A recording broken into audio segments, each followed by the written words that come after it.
We talk all the time. So, all of you know I'm Lonnie's widow, wife. Um, Lonnie was born on December 10th, 1957 in Bakersfield, California. As an adult, he was a big guy, but he started life at 10 pounds and 1 ounce. He Wow. lived his childhood years growing up in Rosamond, California, which is in the Mojave Desert. As a teenager, he spent most of his time exploring the desert in old mines, riding on a dirt bike. One time, Lonnie and his friends jumped on a train boxcar, but it didn't stop where they thought it would stop, and it took them to Los Angeles. They had to hop a train back home. Lonnie loved camping, fishing, exploring with his family as a young boy. His love for these things stayed with him forever. He loved four-wheeling in the mountains. His fishing gear and his cameras were always with him. When Lonnie's parents retired, they moved to Glenville, a mountain community in the Sequoia National Forest. And Lonnie's parents went to a diner in the local diner where I worked on weekends as a waitress. Lonnie still lived with his parents at the age of 37 years old, so the joke went that they had to go find him a wife. His parents told him he had to go there to meet me, so finally we met in February of 1994, and we were married in May 21st, 1994, 3 months later. We had 27 years together. Like all marriages, we had rough times and good times, but mostly good. Lonnie worked at Oildale Tire for 38 years as a shop foreman until they sold. He had multiple surgeries on both shoulders, which eventually ended with the state putting him on permanent disability. In August of 2018, we moved back to Rush. Lonnie is preceded in death by his parents, Johnny and Catherine Sullivan, his favorite uncle, Donald McWhorter, his brother-in-law, Jerry Sparks, and his niece, Amanda Sparks. He leaves behind the love of his life, me, and his... You left that out. And his sister, Roxanne. He has many aunts and uncles and many loved nieces and nephews and great nieces and nephews. We were never blessed with children of our own, so we spoiled our nieces and nephews as they were growing up. The last year of Lonnie's life was volunteering at the Tri-County Pantry in Rush with me. Lonnie touched so many people's lives wherever he was at. He made a lot of friends there, and people loved to talk to him every Wednesday. He definitely made an impression on everyone, being 6'3", 245 pounds with that gun on his hip. He always joked and kidded with everybody he came in contact with. He will be deeply missed. Rest in peace, my good guy. Amen. So, Amen. thank everybody that comes to celebrate this day with us in honor our loved one, Lonnie. If there's anybody that would like to say something about him, tell a funny story about him, come on up. Well, it could even be a bad story. We don't care. We know Lonnie. Angel's not here. Anybody? Christy. Oh, Christy's got a story. I have to tell this story because it was such a great story. Every year I have this party at Yes. Christmas time, and I always invite everybody. I met this gentleman who was helping me buy an iPad at Walmart, and he happened to live nearby, and we were having our cookies and cocktails party, and I was like, hey, if you want, stop by. And he was a nutcase. And he did stop And he by. was a nutcase, and we couldn't get rid of him. And Lonnie's like, I'm like, Lonnie, help me. He's like, I got this.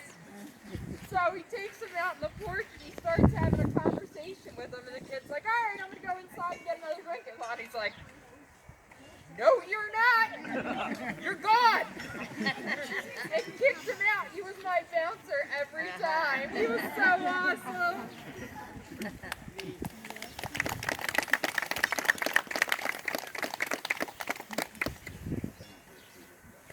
Yeah. I just have to say Lonnie was a great friend. Lonnie was I'd ask Lonnie to do that he wouldn't help me. Lonnie was there. He was always funny. Sometimes he was a little cross. Oh yeah. But he had that John Wayne aspect a little bit. He always got it. But Lonnie was a great guy, and we all missed him. So my story about Uncle Lonnie has to start with Aunt Juanita, of course. So Aunt Juanita has always held me close. Always. And so when Aunt Juanita married Uncle Lonnie, Uncle Lonnie held me close. And they sure did spoil their nieces and nephews. And it didn't stop with my brother and I. It went on to Stephen and Lisa and all the other cousins. They would take them out. David and William, they take us on fishing trips, camping trips. Uncle Lonnie found everything that we had in common to connect on, and he would have endless conversations with me. I was in the military. We talked about the military. He loved guns. I love guns. Y'all folks love guns. We talked about guns. We talked about everything. He did everything he could to pull me close. In my childhood, there was a period where I left Dad. He served a role there. He served a genuine role. And he loved me like she loved me. And you'll never know how much of an impact he had on my life. I love you, Uncle Lonnie. I love you, Uncle Lonnie.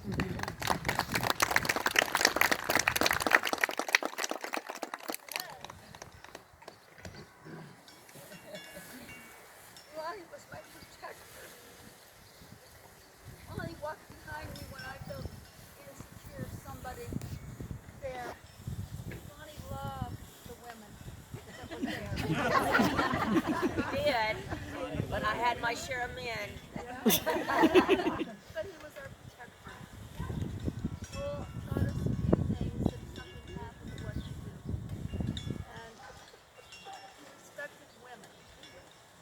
And that was a great honor to see a man these days that had respect and loved his wife beyond words.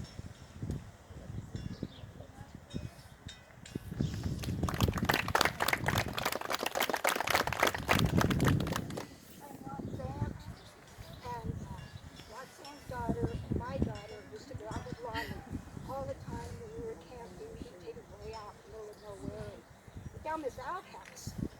So the girls decide they're going to go to this outhouse, and they thought they were fine, and so they get out of the outhouse, and pretty soon Lonnie says, you know, the whole back of that outhouse is open.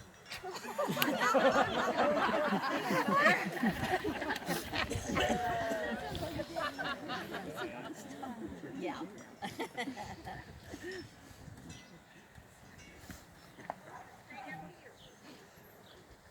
Okay. Later comes up. Lonnie was a good friend. He not only protected us ladies, but he protected everybody that came to camp. It didn't matter whether we had stuff going on in our lives. He was there. He stopped it. Him and I called the sheriff many times on different things. He cared about everything. And him and I, our joke was, he'd be coming in the door as I'd be going out. So we'd be dancing through the door trying to get through each other. And I miss that.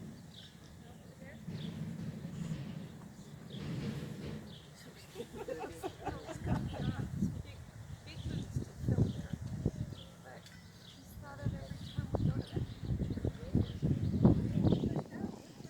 Yes, he has.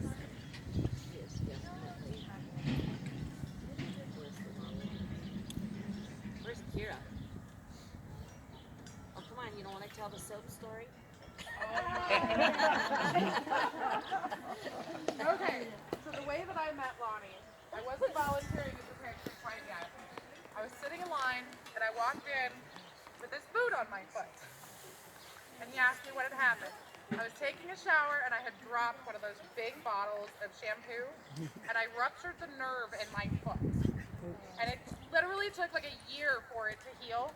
Every single time I saw Lonnie, he would ask me about if I needed soap.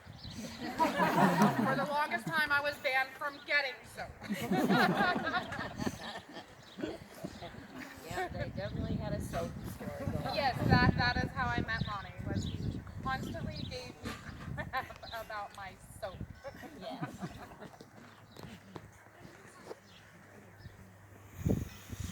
And then there's Mary hiding somewhere. She's over there. Lonnie didn't have the time, but one time, well, it's more than one time. But one of the stories is there were some of the potatoes were going rotten, and there were weevils in them, or maggots in them. And so he bugged her about that. They would call me on the phone and tell me to come because they have potatoes for me.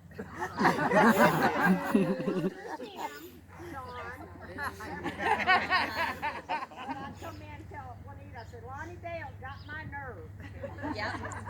And then we, for some reason, like St. Patrick's Day or something, we got green cookies and those shortbread cookies with the icing on them. And Mary was a little tired of seeing those cookies, but we were sneaking them out and trying to put them in our truck. She wasn't looking. So, Lonnie was a mess. He kept us rolling at the pantry. But he was scary looking. You could have slapped him in the kneecap. Well,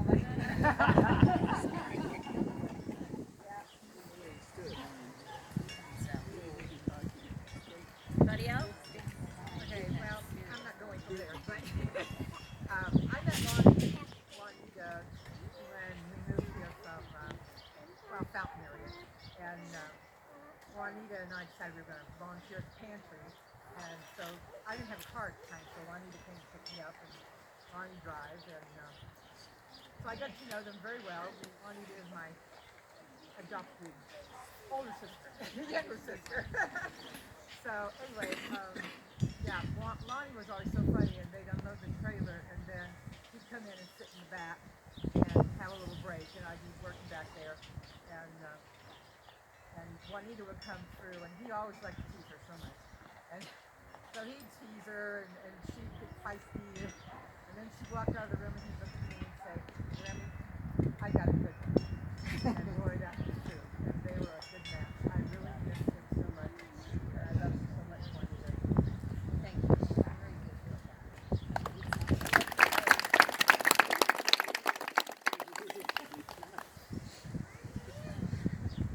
For those that don't know, we're going to have what we're going to call a 21 gun salute for Lonnie. If you're wondering why we're all walking around with a firearm, it's probably going to be more than 21.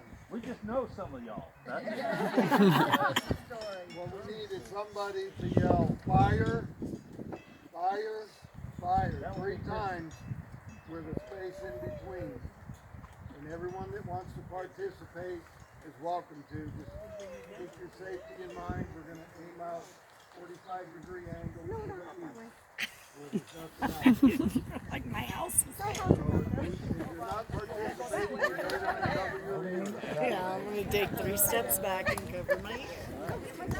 All right, everyone is good for the fire.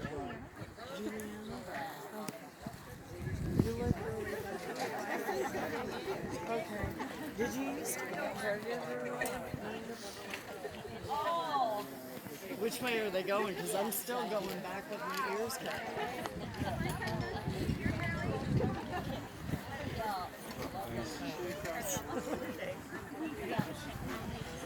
We need to make some.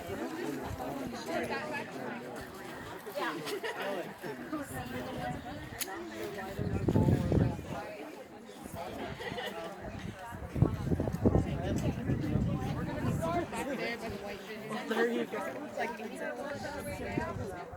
All at once. The sugar being in the tank. See, they're still going. Everybody